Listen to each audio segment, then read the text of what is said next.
E já na reta final, e porque hoje é terça-feira, temos na nossa companhia Hugo Carvalho, deputado da Assembleia da República pelo Partido Socialista e comentador do Novum Canal.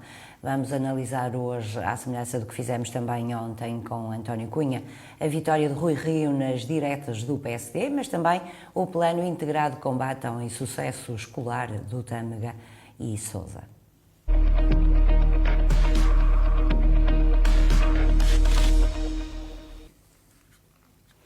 Como disse, estamos com Hugo Carvalho, deputado do PS na Assembleia da República. Hoje vamos começar, Hugo, boa noite, por falar sobre as diretas no PSD. Que interpretação é que fez destes resultados? Bom, contrariando muito daquilo que era o sentimento, pelo menos aquilo que eram as principais opiniões na praça pública, o Rui Rio consegue alcançar uma vitória neste combate eleitoral. É certo que é uma vitória à tangente, à justa, mas que não deixa de ser surpreendente, fruto daquilo que eram os principais apoios que cada um dos candidatos reunia. E em particular no Distrito do Porto, onde se fazia crer que havia um apoio muito forte da candidatura de Paulo Rangel, mas a verdade é que Rui Rio teve uma vitória muito, muito expressiva no Distrito do Porto. Mas Rui Rio, no Distrito do Porto, teve a percentagem de 59,32% e Paulo Rangel 40,68%. É verdade, foram cerca de 1.200 votos de diferença, que se antecipava que este resultado pudesse ser mesmo ao contrário. Os 5 presidentes de Câmara do PSD estavam com, nenhum deles estava com Rui Rio. Dos 18 dirigentes do Distrito do Porto, dos conselhos do Distrito do Porto, 16 deles estavam com Paulo Rangel. E, portanto, havia aqui uma força muito significativa que apoiava Paulo Rangel no Distrito. Aliás, o próprio presidente distrital do Porto era um dos principais apoiantes de Paulo Rangel. Foram feitos comunicados de apoio por parte desse órgão à candidatura de Paulo Rangel.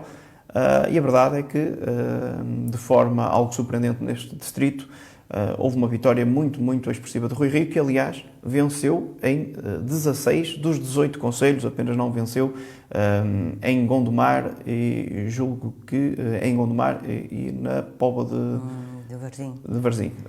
Mas diga-me uma coisa, Hugo, e a abstenção situou-se Lousada e Gondomar. Foram esses os dois conselhos. Foram os dois conselhos. Houve aqui uma abstenção de 19,91%, que também terá algum significado esta Sim, os cadernos, enfim, nos partidos políticos não é totalmente comparável com aquilo que são eleições na sociedade civil, sim, claro. Porque aqueles que estão com capacidade eleitoral ativa pressupõem o pagamento da cota eleitoral e, portanto, são pessoas que estão mobilizadas. E houve muita gente a pagar cotas à última hora, não é? Exatamente, as disputas eleitorais, e quanto mais se perspectivar que elas serão disputadas, mais há esse efeito dos militantes regularizarem a sua situação para poderem ter a capacidade eleitoral. E, portanto, essa taxa de participação, julgo que também foi decisiva para que o Rui Rio pudesse ter este resultado mais surpreendente. Houve uma genuína participação para o apoiar e que, de facto... Isto mais relativamente aos militantes, não é? Porque a máquina partidária estaria mais do lado do Paulo Rangel. Pelo menos aquilo que era visível, porque, enfim, das pessoas que declararam apoio a Paulo Rangel eram muito mais dirigentes e não militantes de base do partido. E, portanto, diria-se, foi transmitido sempre isso, que os dirigentes do partido estavam com o Paulo Rangel, acabou por se provar que os militantes de base estavam mais com o Rui Rio.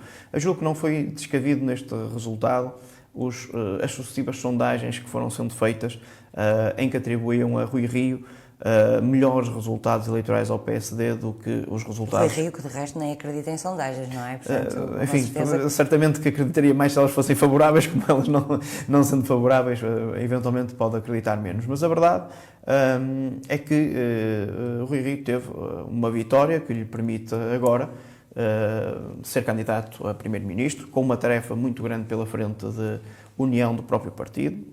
Este resultado eleitoral é uma vitória, mas é uma vitória que 48% do partido preferia outra liderança e, portanto, há aqui uma expressão muito significativa com o qual o Rui Rio terá que saber tratar convenientemente. Ou seja, o partido continua dividido, não é? Muito dividido. O partido continuará muito dividido. As sucessivas eleições que o Rui Rio teve demonstram bem isso. E, portanto, em pouco espaço de tempo, nenhum líder foi tão sufragado. Mas ninguém consegue deitá-lo abaixo, não é? Sim, a verdade é que não, mas também é verdade que nunca, o Rui Rio também não tem esmagado aqueles que são os seus opositores. Portanto, demonstra-se sempre que há uma fação muito significativa do partido que mantém descontentamento com a liderança de Rui Rio. Mas acha que vai continuar assim? Ou nos próximos tempos haverá aqui uma união? Independentemente de tudo, o Rui Rio, até por causa das expectativas que foram sendo criadas, acaba por sair reforçado, não é? A sua liderança acaba por sair reforçada. A verdade é que a liderança pode ser reforçada, mas aquilo que foram as declarações públicas de muitos dirigentes do Partido Social Democrata, de muitos militantes com notariedade e com história no partido, as diferenças de visão que tinham face àquilo que deve ser o posicionamento do próprio partido, essas declarações de há 15 dias pura e simplesmente não se apagam com uma borracha e se diz agora Rui Rio é o líder de todos. Não. Essas dificuldades vão estar sempre no caminho. Evidentemente que, se perguntarem a um militante do PSD, preferirá sempre Rui Rio a outro dirigente de outro partido, certamente, isso será verdade, mas também não será menos verdade que ficou claro que as afirmações que muitos dirigentes políticos do PSD tiveram não são neste momento compatíveis com aquilo que é o caminho que o Rui Rio quer traçar para o próprio partido. E qual é a posição do Hugo relativamente àquilo que pode esperar o PS nestas eleições? Bom, Qual era o melhor candidato para o PS? O Paulo Rangel ou o Rui Rio? Para o Partido Socialista apenas interessa os seus candidatos, independentemente do seu projeto político, o caminho político que estamos a desenvolver, quer no Governo, quer na Assembleia da República, a nossa visão de sociedade. Isso independentemente de quem estará do outro lado. Evidentemente que as divisões internas no PSD que favorecem aqueles que têm estabilidade, que estão preparados para este momento governativo, e o PS encara estas eleições como sendo o partido que apresenta maior estabilidade naquilo que é o seu projeto, fruto daquilo que já foi a governação dos últimos anos e aquilo que é a nossa estabilidade na preparação do futuro. E, portanto, neste caso, aquilo que interessa mesmo é o programa eleitoral com o qual nós iremos apresentar aos eleitores. Esse sim é que nos dará mais ou menos sucesso neste ato eleitoral. Águas mais calmas no PS, pelo menos por enquanto, não é? Sim, perspectivam-se calmas, até porque aquilo que será o nosso propósito é mesmo trazer aquelas grandes bandeiras deste Orçamento de Estado que não foi aprovado, como as creches gratuitas, como continuar com as novas prestações na infância, novas prestações no apoio a uma maior coesão social. São essas propostas que nós queremos mesmo trazer para o debate político e que, portanto, sejam elas os promotoras de um resultado eleitoral nas próximas eleições. E com certeza que vamos ter a oportunidade de continuar a falar sobre a vivência do PS nos próximos tempos. Por isso é que contamos também aqui sempre com o contributo do Carvalho. Outro ponto que queria focar aqui é o Plano Integrado de Combate ao Insucesso Escolar no Tâmega e Sousa. Este é um plano extremamente importante na região, naquilo que tem a ver com a escolaridade. Sim, muito importante, porque nós reconhecemos na semana passada, aliás o Novo Canal fez essa mesma cobertura, da apresentação desse programa de ação ao combate ao insucesso escolar. Nós tínhamos uns indicadores negativos no que diz respeito ao abandono escolar, com algumas disparidades também na nossa região, entre os municípios da nossa região, mas a verdade é que se nós olhássemos para os diversos indicadores, seja os indicadores do PISA, quer na capacidade de leitura, na capacidade da matemática ou das ciências, nós estávamos abaixo daquilo que era a média do nosso país, muito abaixo, estamos mesmo nos últimos lugares no que diz respeito às NUTS 3 do nosso país. E se nós conjugássemos isso com a análise daquilo que era a taxa de abandono escolar ou de insucesso escolar, nós não tínhamos dos melhores indicadores. E foi feito um programa muito ambicioso e muito interessante por parte da Comunidade Intermunicipal de Tâmega e Sousa, de um trabalho em rede que envolveu os municípios, que criou equipas multidisciplinares, que fizeram esse acompanhamento ao longo de 3 anos de intervenção, que exploraram novas dinâmicas, sejam equipas mais próximas nas escolas, sejam a escola de preparação das salas do futuro, como foram criadas, seja também uma nova abordagem com as artes, com o tecido estudantil, com alguns programas também para as associações de estudantes. Conseguiu-se ter aqui um conjunto de ferramentas que melhoraram significativamente os indicadores da nossa região nessa matéria e este trabalho é para mim de assinalar. Porque nós, historicamente, temos na nossa região, enfim, alguns concelhos muitos que são bastante rurais. Mais ainda, rurais, não é? onde nós sabemos que muitas vezes não há o incentivo, não há a valorização da escola. Nem não há condições, nem há condições. Não há equipamentos, não há transportes, portanto, sim, tudo com muito mais dificuldades.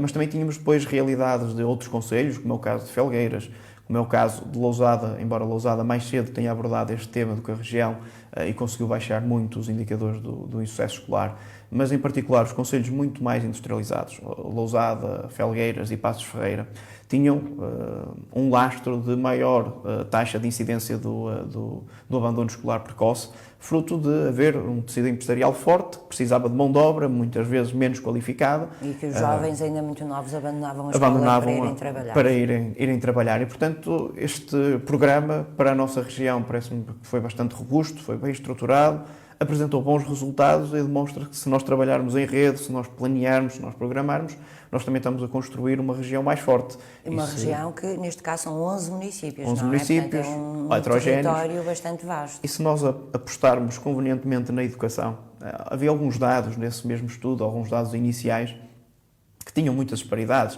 Nós só tínhamos 3 concelhos do país, da nossa região, dos 11 municípios, que tinham taxas de aprovação de conclusão do ensino secundário de 70%, os outros estavam abaixo desse indicador. E, portanto, o diagnóstico foi bem feito, trabalhou-se com medidas efetivas no território. Mas agora, essas taxas são mais elevadas? Temos melhores indicadores em todos os domínios que foram intervencionados. Isto demonstra que esta intervenção fez caminho e que se pode continuar, como irá acontecer, a monitorizar esses mesmos efeitos no futuro. Isto envolve muitos eixos. O abandono escolar está intrinsecamente ligado às condições socioeconómicas, ao trabalho social, ao diagnóstico social que também é feito.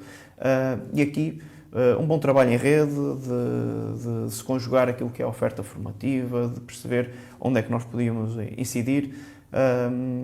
Foi um plano que teve aqui um desenvolvimento que agora, sim, com certeza, não vai terminar por aqui este plano, continuará, vai incidir sobre os principais problemas que ainda possam resistir. Continuará, permite-nos pelo menos perceber que quando nós temos diagnósticos negativos, se nós fizermos programas de atuação que se possam envolver todos os municípios aqui, todos foram envolvidos com programas próprios, mas a trabalhar em rede, com conhecimento em rede, pode-se fazer muito mais enquanto região e, portanto, eu gosto sempre de destacar estes exemplos onde a nossa região funciona mesmo. E a concretização deste plano, com certeza que teve um impacto a vários níveis, inclusive social, não é? Porque isto no futuro e terá impactos que nós, a médio prazo, nós podemos medir, porque quanto nós sabemos bem que a principal elevador social é mesmo a educação e, portanto, se nós estamos a dar mais oportunidades aos nossos jovens para que eles se possam formar, qualificar, muitos deles irão continuar nos seus territórios também a desenvolver a sua atividade, a criar riqueza, a criar postos de trabalho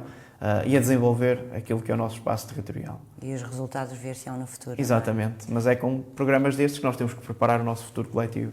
Muito obrigada, o Carvalho, por ter estado aqui nesta edição do Novo Obrigado Jornal. eu e até para a semana. Boa noite, obrigada, até para a semana.